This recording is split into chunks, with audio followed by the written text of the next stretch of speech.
नमस्ते मित्रों, कैसे हो। देखिए, आज हमारी बातचीत चल रही है हिंदी व्याकरण में शब्द विचार के अंतर्गत संज्ञा के अंतर्गत हम देख रहे थे कि किस प्रकार भाववाचक संज्ञा की रचना मुख्य 5 प्रकार के शब्दों से होती हैं, उसके बारे में जानेंगे एकदम ऑथेंटिक कंटेंट से। देखिए, भाववाचक संज्ञा की रचना मुख्य 5 प्रकार के शब्दों से होती है। पहला जातिवाचक संज्ञा, दूसरा सर्वनाम से और तीसरा विशेषण, चौथा क्रिया से और पांचवा है अव्यय से। इसमें अब देखते हैं जातिवाचक संज्ञा से भाववाचक संज्ञा किस प्रकार से बनती है। जैसे शब्द है शिशु, शिशु से बनता है शैशव, और ये उसको शिशुता भी कह सकते हैं। विद्वान एक जातिवाचक संज्ञा है, उसका भाववाचक रूप होगा विद्वता। और मित्र का होगा मित्रता, पशु का होगा पशुता, पुरुष का होगा पुरुषत्व, सती का सतीत्व, लड़का का लड़कपन, गुरु का गौरव, बच्चा का बचपन, सज्जन का सज्जनता, आदमी का आदमियत, इंसान का इंसानियत। और दानव शब्द का होगा दानवता, बूढ़ा का बुढ़ापा, बंधु का बंधुत्व, व्यक्ति का व्यक्तित्व, ईश्वर का ऐश्वर्य। ये कहीं पर भी पूछा जाए कि जैसे शब्द लिख दिया कि ईश्वर शब्द है, इसमें जो ये संज्ञा है जातिवाचक, उसका भाववाचक रूप होगा। अलग अलग ऑप्शन दिए जाएंगे तो उसमें आपको ऐश्वर्य चूज करना है। इसी प्रकार ये आगे देखिए, चोर का होगा भाववाचक चोरी, यानी चोर के मन में चोरी का भाव होता है। तो चोर तो हो गए जातिवाचक संज्ञा और चोरी हो गए भाववाचक। और ठग का होगा ठगी, ठगी का भाव। इसी प्रकार आप देखिए सर्वनाम शब्द है, सर्वनाम शब्द में शब्द है जैसे मम, उसका भाववाचक होगा ममत्व या ममता। अगला शब्द है स्व, स्व से भाववाचक संज्ञा होगा स्वत्व। आप से आपा, सर्व से सर्वस्व, निज से निजस्व, निज से निजत्व, निजस्व नहीं बल्कि निजत्व होगा। अपना सर्वनाम से भाववाचक संज्ञा होगा अपनापन या अपनत्व। अगला है विशेषण शब्दों से किस प्रकार से भाववाचक संज्ञाएं बनती हैं, वो देख लेते हैं।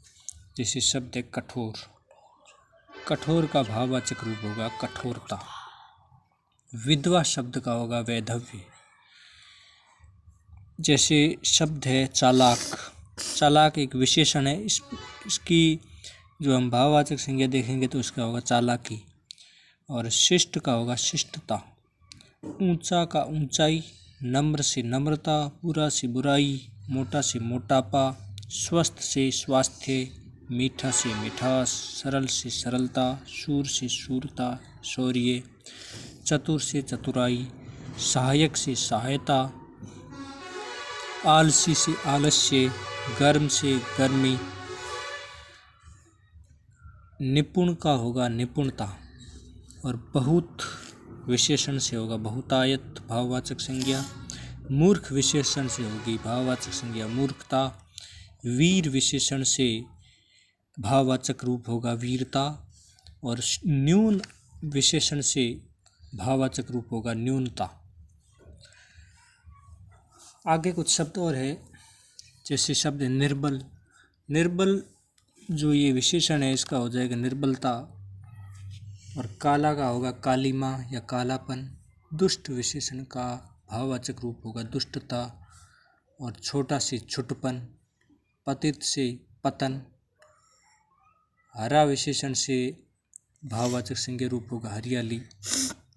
आवश्यक से आवश्यकता।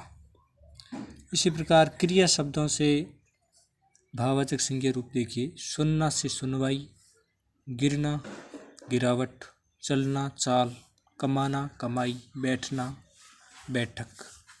पहचानना क्रिया से भाववाचक संज्ञा होगी पहचान।